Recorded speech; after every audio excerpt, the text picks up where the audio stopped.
Good morning, everyone. Sunday morning, and it's Christmas morning, and I'm awake bright and early to spend the day with you. Merry Christmas, everybody.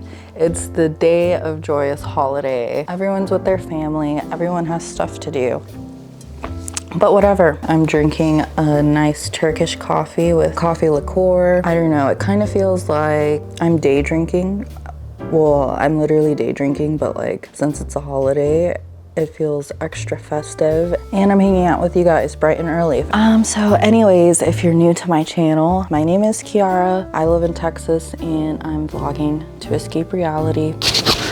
All right, it is 9:30 in the morning. I don't know what to do for right now. What do you think we should do? I have like my stuff set up for when James wakes up. I have my sugar cookies and my drinks out. So I'm actually just on Amazon right now. I'm looking for a heater because for some reason it gets really hot upstairs in my bedroom, but it doesn't get hot at all downstairs. It's 60 degrees right now in my living room, but upstairs it's probably like 76, 77.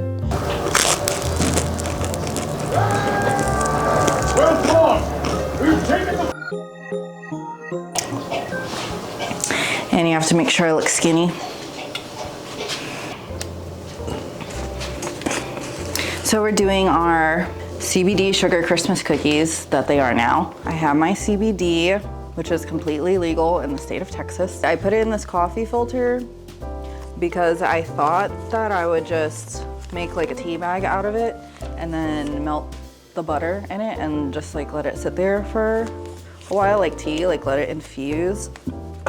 But after doing research on TikTok, it looks like that's not the proper way, and I'm supposed to boil water, which I have water, put the CBD in the water, and also put the butter in the water and let that simmer for like 3 hours.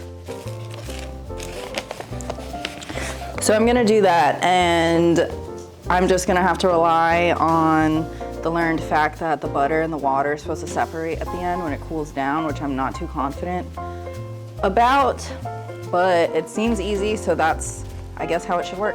So I'm gonna put the butter in first.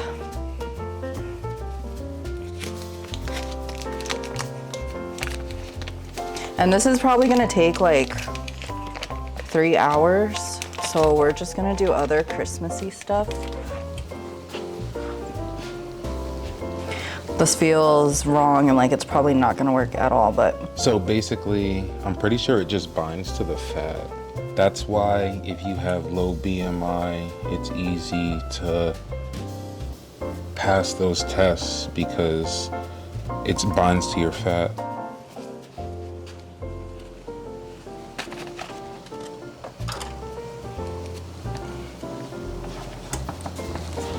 All right, bye-bye.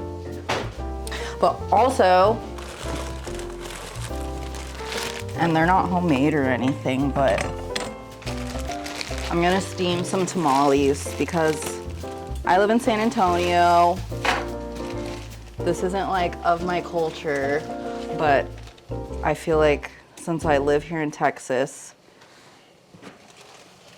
it makes me feel like closer or something.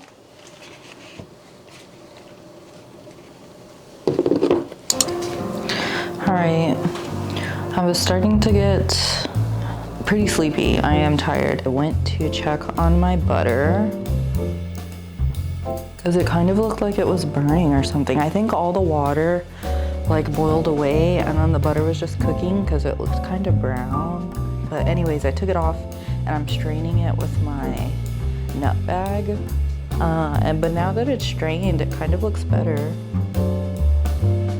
It's 3 o'clock and I'm gonna make myself an eggnog. I stopped drinking for a little bit because I was just getting sleepy and not even having fun drunk and kind of feeling when you're day drinking and like you fall asleep and then you wake up and it feels like you're back to reality. But I feel better and I'm gonna make an eggnog, spiked eggnog. HEB only had light eggnog left, but I'm sure that's better for me than full fat eggnog. It looks really good, huh? It smells crazy.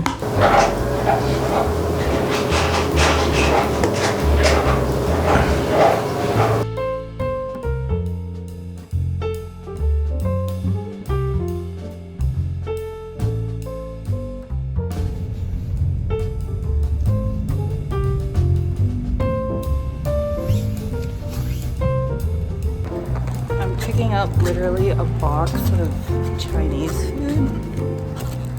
It's so empty here.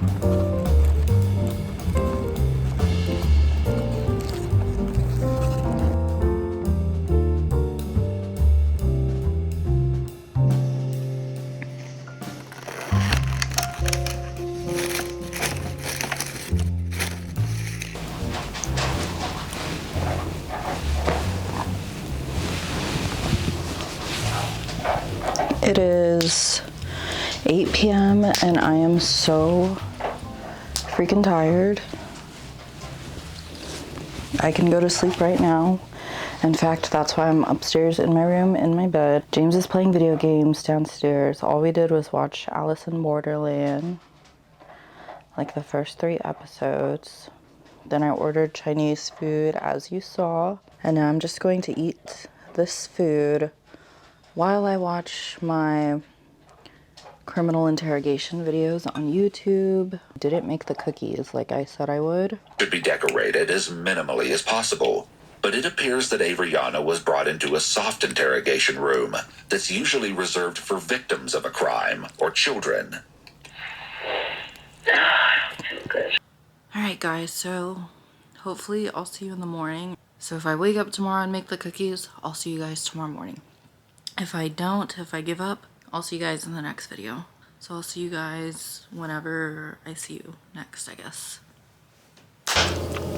Alright, it is 24 hours from when I last saw you guys, and I'm gonna hurry up and make these cookies because I'm starting to feel like I'm kind of over it. It's not even Christmas anymore, it's the day after Christmas. I have my CBD butter that I made. It came out pretty nice. It smells extremely strong. And I feel like it's definitely gonna make the cookies taste like weed, probably.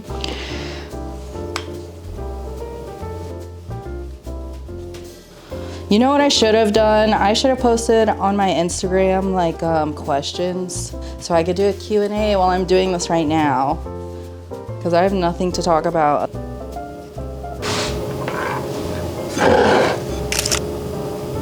All right, hopefully like at least 4 or 5 people ask me questions. I was saying earlier that maybe this won't taste so good because I think that sugar cookies have like a really basic taste, and probably the CBD butter is gonna like shine through a lot and probably be overpowering, and they're just gonna taste like weed. But now that I'm smelling it in the bowl and mixing it together, I feel like it kind of complements it. Someone else asked me what's my favorite meal to make. Don't lie and say Japanese. My favorite meals to make are, I feel like it's very typical for me to say this, but I like to make Korean food and I like to make Japanese food. Japanese food just because it's like really simple usually and has a lot of basic flavor profiles and it feels healthier. Korean food, it's just like it's very flavorful, and I like that they use a lot of vegetables in their meals too, like all the banchan in the sides. I'm obsessed with that. But if I had to say a favorite like meal from each of those, Korean food, I don't know. What do you think is my favorite Korean food to make? Tteokbokki. Yeah, tteokbokki. I was trying not to say that because it seems like it's just like a fast food or something, or similar to ramen. I like tteokbokki. I'm gonna put these in the oven. Okay, this is really starting to turn into like a whole week vlog because it is now the next day after Christmas.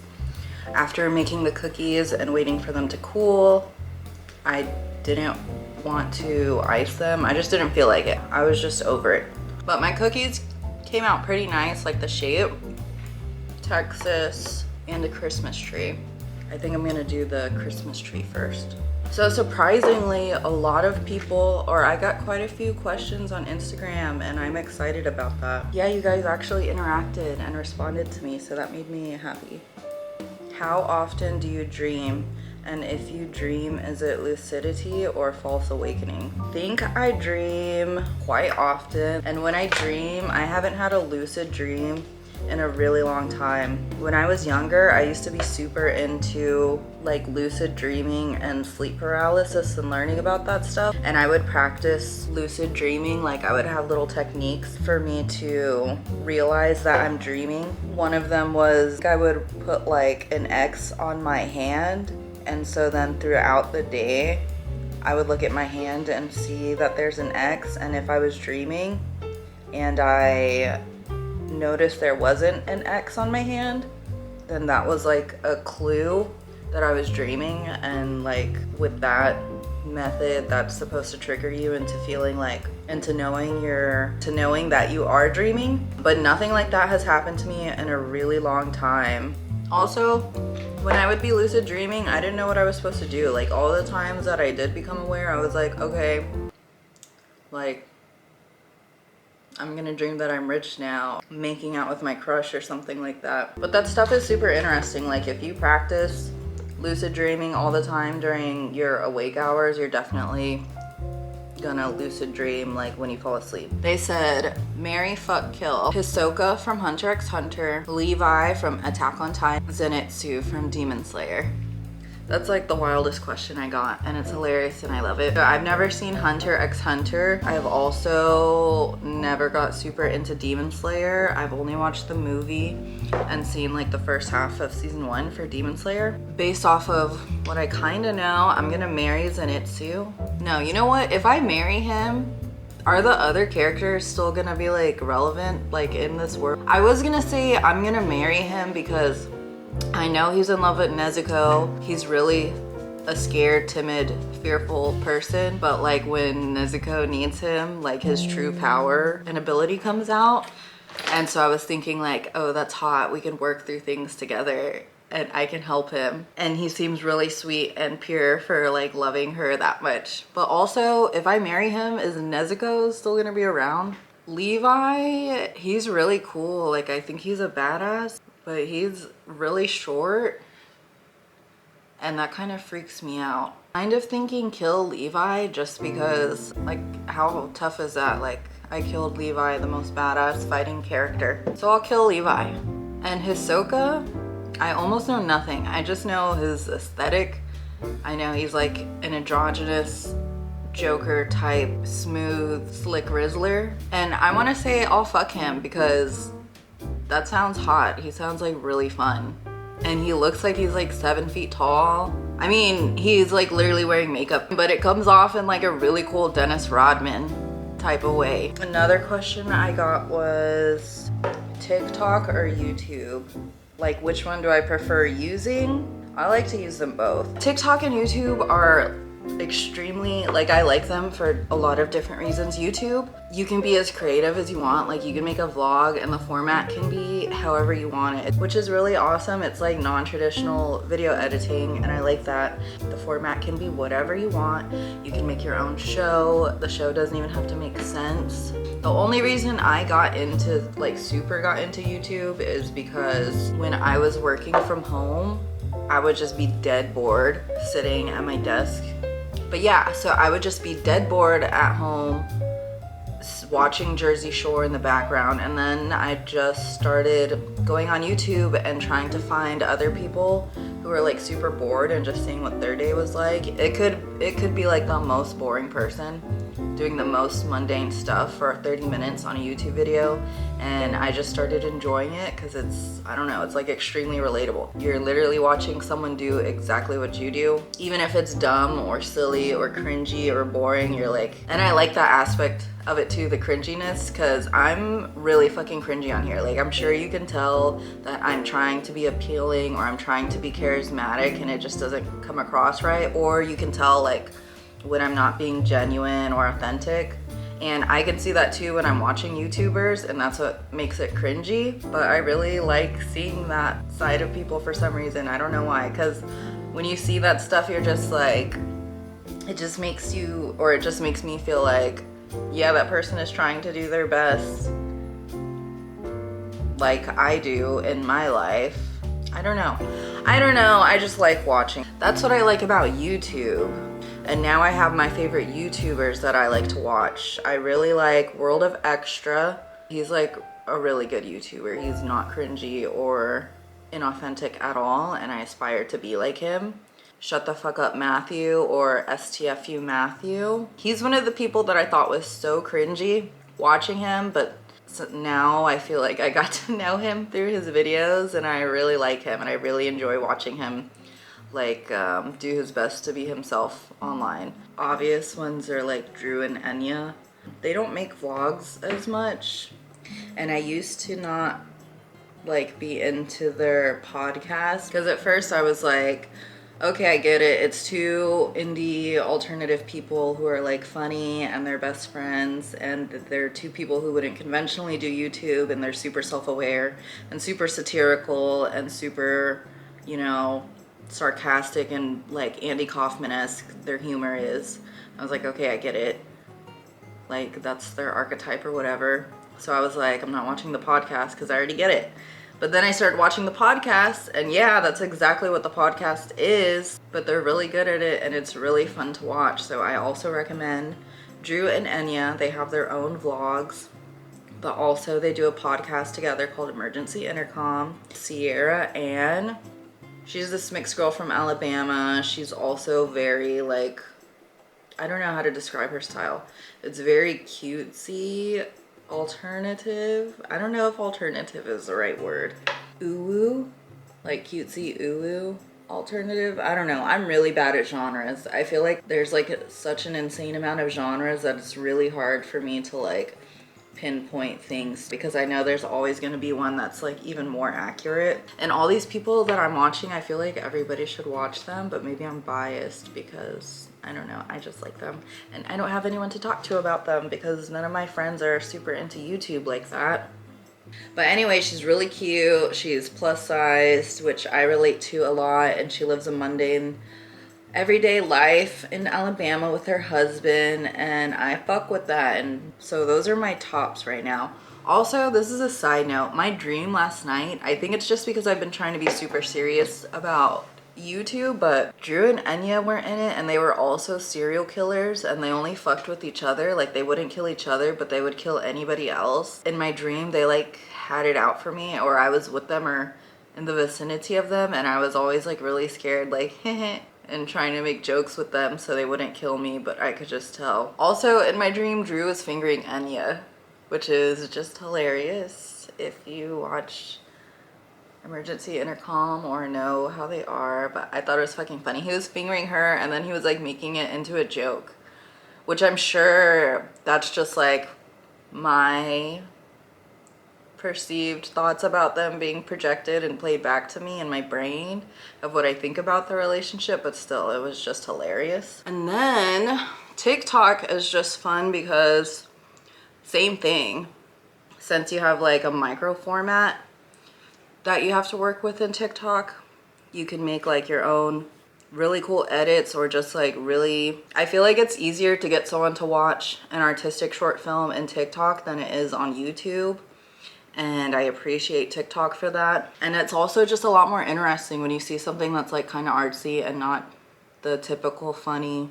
There's a specific genre of people on TikTok who make short films for TikTok, and they're not like funny short films or skits or things like that. They're literally like these people's thoughts that they're translating into video format, and I like that too. I want to be one of those people, but I can barely make one vlog a week. But yeah, let me know what you thought about this video, if you want to see like similar stuff to this, or if you want to see me do other stuff. I literally read any type of correspondence that anybody sends to me, so if you request something, I'm literally gonna do it. I'm literally like your dancing monkey.